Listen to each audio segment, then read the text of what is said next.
pastor, eu sofro com problema de imoralidade. Mas não fala para ninguém. Então, não vou falar. É só você não ficar vermelho, senão o cara do lado aí vai saber. Pastor, eu sofro com problema de imoralidade. Como lidar?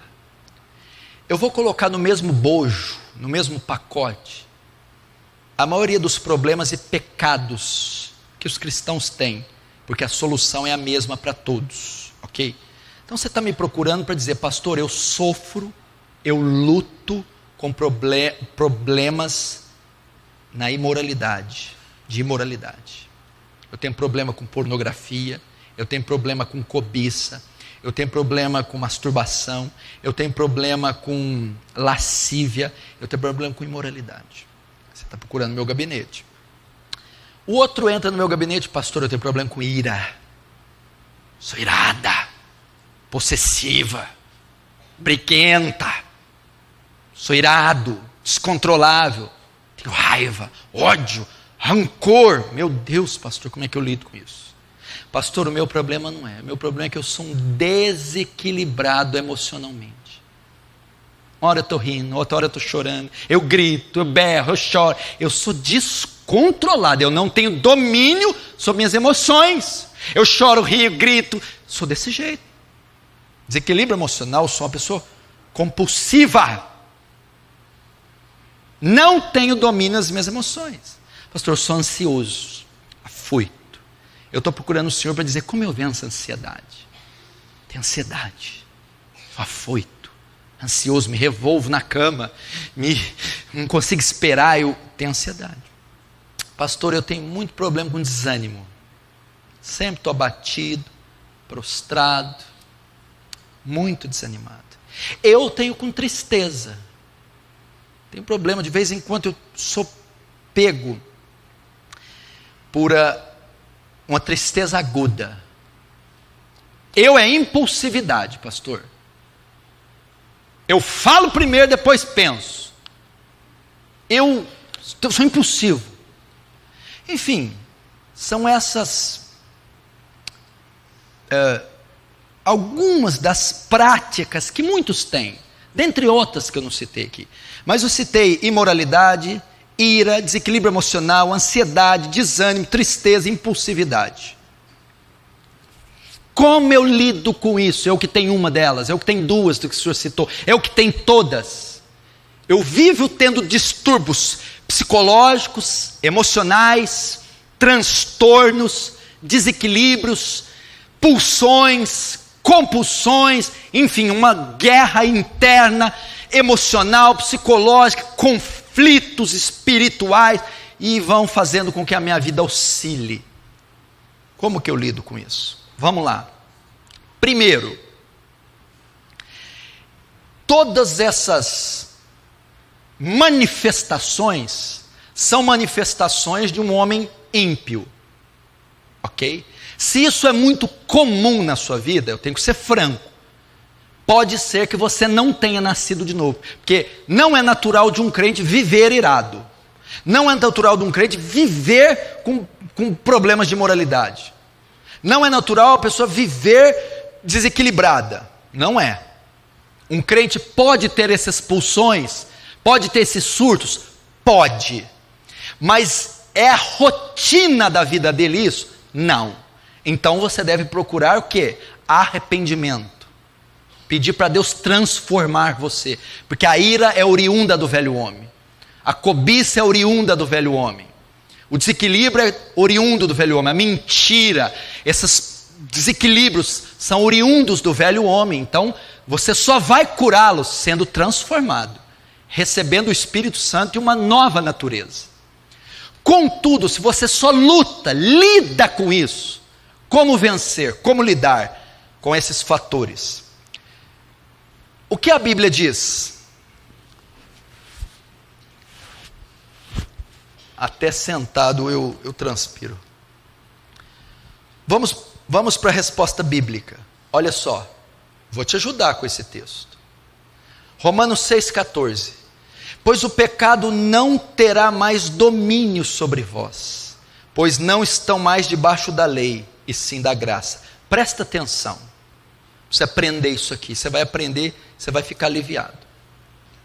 Quando alguém se converte, Deus lida com o pecado dele em 3 períodos. O que mata você? É o pecado, não é?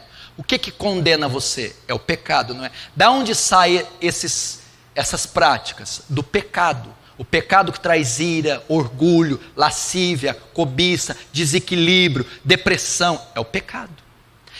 No ato de conversão, Deus concede a você 3 fases com o pecado. 3. Primeiro, Deus vai lidar com a culpa do pecado. Segundo, Deus vai lidar com o poder do pecado. Terceiro, Deus vai lidar com a presença do pecado. Primeiro, Deus lida com a culpa do pecado. Pecados são como crimes, transgressões da lei de Deus. E os pecados condenam você. No tribunal de Cristo, você está condenado pelos pecados. Mas quando você crê, você é justificado. Ou seja, a culpa do pecado é tirada de você. Então, quando você converte, primeiro ele resolve o problema da culpa. Justificados, pois, pela fé, temos paz para com Deus. Quando você crê, a culpa do pecado é tirada. Você não pode mais ser condenado. A culpa foi retirada. Agora, o segundo passo, Deus vai tratar com o poder do pecado. O que é o poder? É a inclinação que nós temos para o pecado. Como ele vai tratar?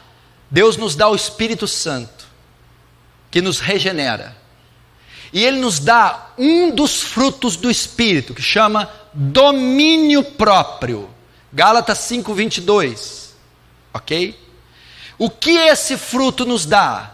É o poder que Deus nos dá de exercer autodomínio, de exercer domínio sobre nossas faculdades. É a chamada mortificação do pecado. Por isso Paulo diz: e o pecado não terá mais domínio sobre vós. Agora Deus vai lidar com o poder do pecado. Como o pecado não tem mais domínio sobre mim? Quando o Espírito Santo me regenera, me transforma numa nova criatura, ele passa a habitar em mim. Ele me dá um mecanismo, uma ferramenta, que se chama domínio próprio, ou seja, o poder de dominar meus desejos, o poder de dominar minhas faculdades, o poder de dominar minhas pulsões. Então, como você lida com a ira, com a lascívia, com a cobiça, com o desequilíbrio emocional, com a ansiedade, o desânimo? Você faz uso desse mecanismo chamado domínio próprio. Você tem ele. Quem dá esse mecanismo? É o Espírito Santo, ok? Então o que você precisa para dominar a ira? Ter domínio sobre a ira. Para cobiça, domínio sobre a cobiça. Desequilíbrio, domínio sobre o desequilíbrio. Ansiedade, pulsões, desânimo, domínio sobre a sua área sentimental. Quem dá domínio a ela? Esse mecanismo, esse fruto, domínio próprio, que todo crente tem. E quem produz esse mecanismo? O Espírito Santo. Logo, para eu vencer essas pulsões e inclinações da minha carne, eu preciso ser uma pessoa cheia do Espírito Santo. Porque se eu estiver cheio do Espírito Santo, eu estou cheio de domínio próprio. Então eu estou cheio do domínio sobre a ira, a cobiça, o desequilíbrio, o desânimo, o medo, a ansiedade, que todo crente possui. Agora, por que você, mesmo sendo crente, está se deixando levar por esses pecados? Porque você não está fazendo uso do domínio próprio. Porque você não está estimulando o Espírito Santo. O Espírito Santo está sendo extinto em você. Não apagueis o Espírito. Paulo diz isso, não extingueis. O que é isso? A ação mortificadora da carne que o Espírito Santo produz. E como então eu fortaleço, como eu faço o Espírito Santo ativar esse mecanismo? Usando os meios da graça. Oração, jejum, meditação da palavra, comunhão com irmãos piedosos. Isso tudo vai fazer com que o Espírito Santo ative o domínio próprio.